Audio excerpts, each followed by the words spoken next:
Okay, I've once again secured a ride.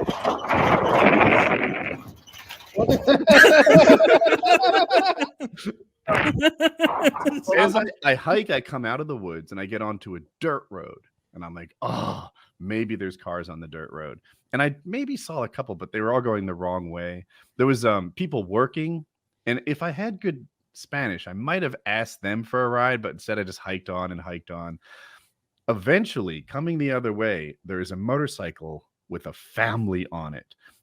I thought it was being driven by like a 5-year-old because he is sitting on the front holding the handlebars. And I'm like, what the fuck is happening here?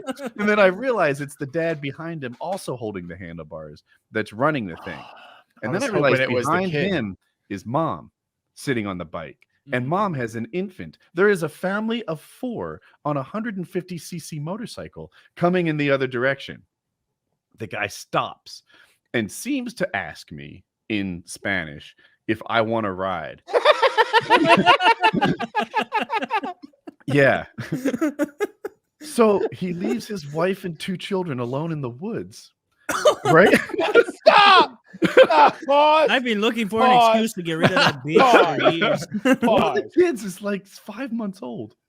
So there's so many questions.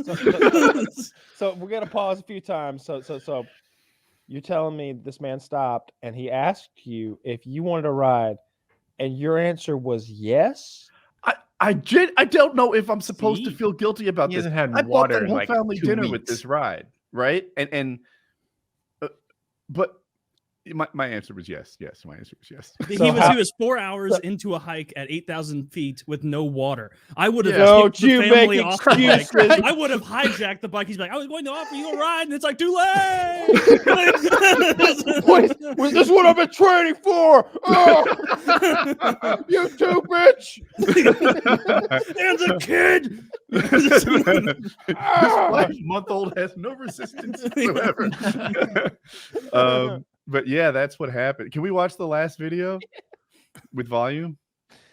All right. Is that the last video? I understand what my wing packing team was telling me. Oh, we saw this one. This is the way to the taxi. Let me see. Did I make a mistake? Which is the last video? Because I know. Oh, I have fucked up. Oh no. Yeah, just send it to. While you gather that, I had another question. You mentioned earlier that like you paid the peasant children like much more than the going rate, and I was curious, how was a going rate ever established? Because like I know that I tip like $4 on like a medium pizza if it shows up at my house, something like that. But like I have no idea how much you tip a Mexican child to untangle a parachute, and you seem to have like a known amount. I'll let Woody keep looking. I know, and it's different because Woody went to like a not resort place, but I know from like going to resorts in like Jamaica or whatever that like if you ask, like the front people will tell you, or like the taxi driver like on the way to the resort will tell you. And so you can be like, I think my wife asked when we went, was like, hey, what's the amount of like cash you leave in the room like afterward, like for the cleaning person, like as their tip for cleaning your room for the week? And they were like 20 bucks, leave $20 at the end of the 5 days or whatever. You know, that's the normal amount. What I always do is you know those 20s that you open it up and it says that, you know, God, it loves you, and that you should give your soul over to him. You piece of shit.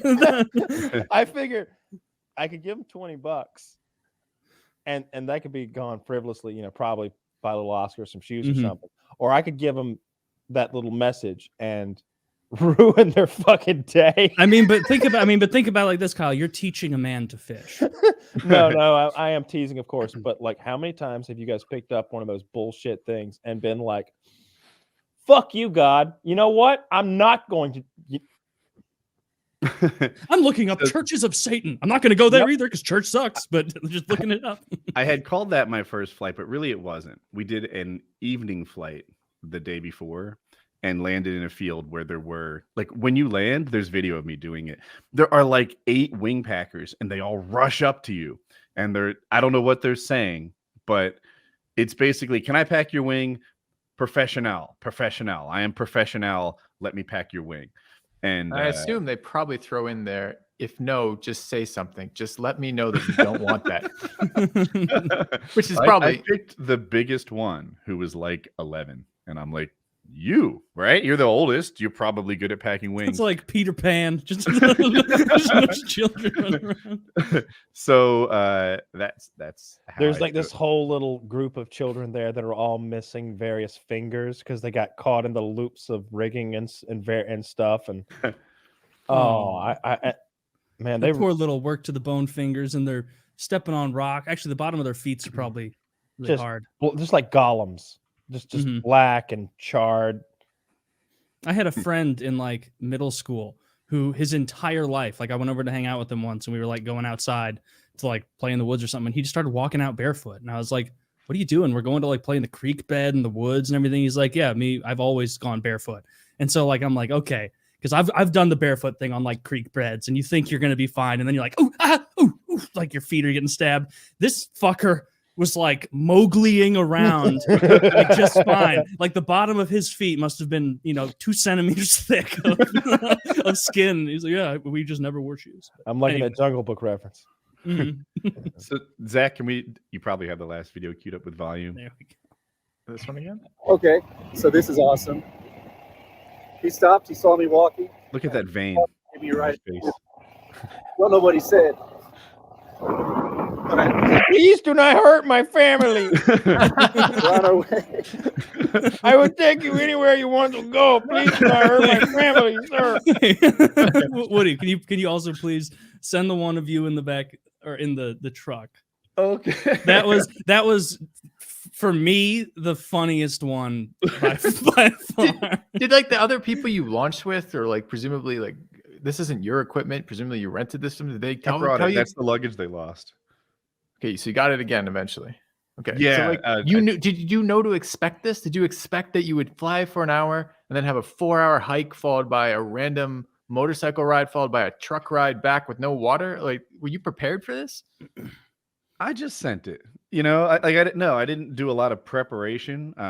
I had confidence in my ability to launch and land safely, and the rest of it, I just accepted my fate. Man, I would have been in such a bad was- mood after that 4-hour hike. I would have This is booked such the a next good mood. flight home.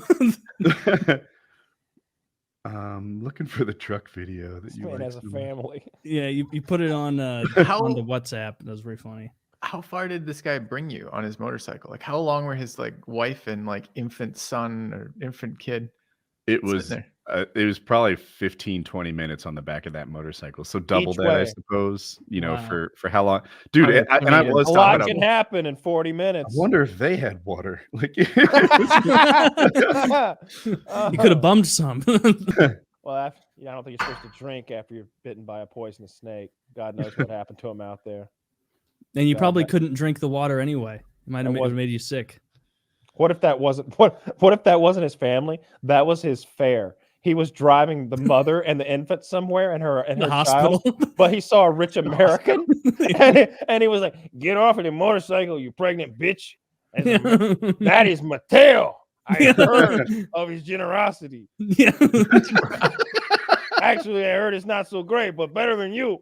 Yeah. He like just stops, like skids, like solemnly, like tu llama es Mateo? Sí. Me amo es Mateo. You had quite the Yeah, adventure. that's it quite the sounds like. adventure. yeah, Jesus. I am uploading one more video. So Yeah, I want to yeah. see you in the back This of one's his truck. Yeah, the back of the Taylor's truck favorite. one is so funny. This is the last day. But we don't have the narrative up to here. So you're on the motorcycle. That's where the narrative cut out. So That- Yeah. On that trip, once I got on the motorcycle, I felt like the drama was over. The motorcycle took me to a place that was more populated. I was able to get a taxi. I took the taxi into town and hiked back to my house. so what's the truck then? It wasn't. This isn't the only time this happened, Phil. That was day 2. Yeah, that was kind of day 2. After that, I started having a lot of success. Like the real object of Valle de Bravo is to launch from that launch site that I showed you in the first video, fly around and get to the lake. Next to the lake is the town that we're staying in. It's hikeable. It's like 3 miles from my house uphill. And obviously the lake is like at the bottom. Anyway, so and there's like a sandwich place there. There are sometimes wing packers, and you land gloriously where you intended to land. It's this like success, and you're near a town which has all the facilities you might want, you know, water, food, stuff. So the next, I don't know, 6 flights in a row or something, I achieved that.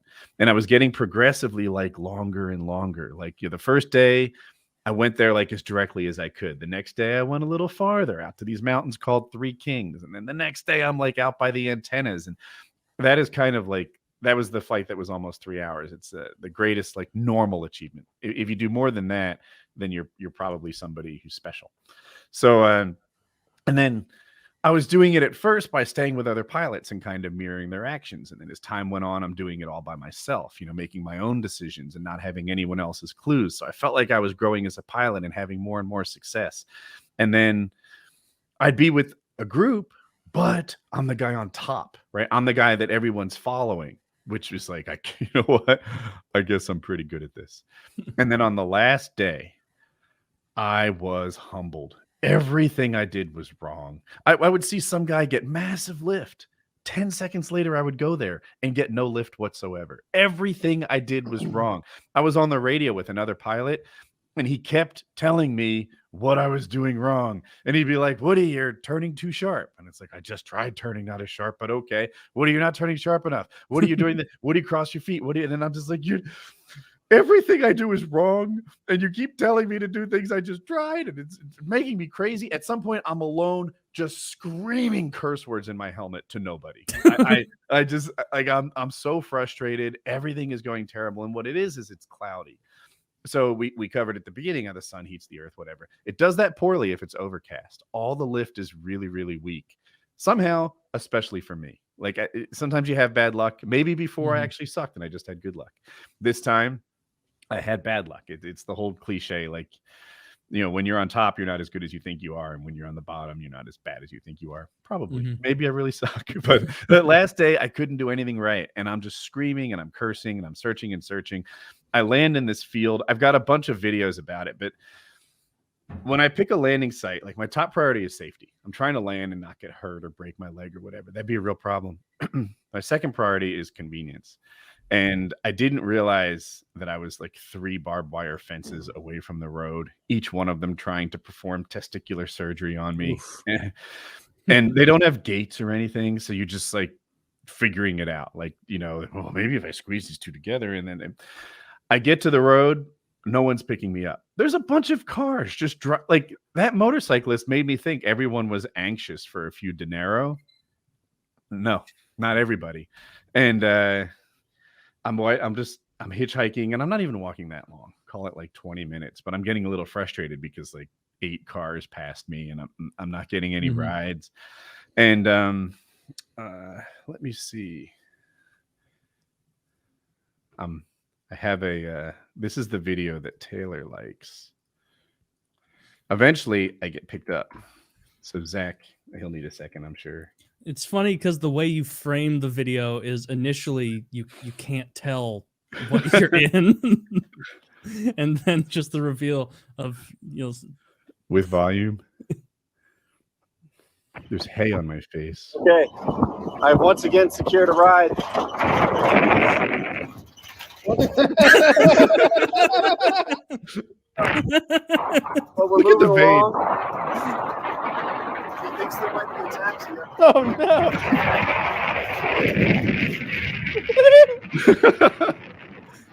flying. I really wish also in the truck were sad workers. Yeah. So the guy in the passenger seat spoke English, and the driver, who was the boss, did not. So I was talking to the passenger, and he's like, you know, I think he was telling me to throw my gear in the back, or I don't understand. But I climb in the back, and he's like, "Okay, or that," and Or that. and they just start going. Oh no. There didn't seem like there was room up front for any more people, and they drove me a long way. It was like 30 minutes in the back of that truck. Were you standing the whole time like a dog? Just Yes, Just the whole like- time. And the Mexican roads are so like potholey and stuff. Dude, there are entrepreneurs who fill the potholes and then beg for money because they're like improving the road. They're just poor people who own a shovel, but they fill it with dirt. So tomorrow there's still a job for them. Because they're only they don't fill it with rocks or anything permanent. They're just putting loose soil in there and then asking for money. And every day they do the same thing. It's a good grift. And but it was hard to stay to the back of the truck because he kept like slamming on the brakes for all these potholes and he's dodging them and he's moving around and there's so many speed bumps in Mexico. I don't know why no one's going fast. But he took me for a while, and then I was giving him 500 pesos for the ride, and the guy is like no, because he was going that way already. He felt like he was just doing me a little favor, putting me in the back, no big deal. And I talked to the passenger. I was like, tell him that I'm rich. And then he says that in Spanish, and the guy's like, okay. Damn, that is a risky move in Mexico. Please announce to this strange man that you're rich. Get back in the truck. Yeah. He just picks up the little radio and says something to it right after that. You're like, wait a minute, The this spider wasn't smart. just caught a couple of flies. Wow. It turns out one of his close friends is a taxi driver. It's an unmarked cab, but it's it'll get you where you need to go. So that was the last day when everything went wrong for me flying wise. Oh, you went And, to another country and then told as soon as stranger you're rich. as soon as I landed, the sun came out and the sky turned on and there was all this terrific lift. And but yeah, dude, I had a great time. Like Yeah, to me, super. I feel like if you don't go to central Mexico and hitchhike, then you're missing out on some cool shit. Yeah. Roll the dice with life, guys. Just to see. Woody, And would you you, don't know- would you you don't say okay with it? now? Yeah. So would you say now that all that nonsense about migrants having a tough time getting over here in the beds of trucks and all that, like overblown, right? You had a great time. Easy. Yeah, I didn't have any trouble at all. Just hand out 500 Any- like they're hey, candy. Were you put in any cages or molested in any way? No. No. I was treated quite nicely. I've never seen someone so happy in the back of a Mexican truck. No. It was a blast.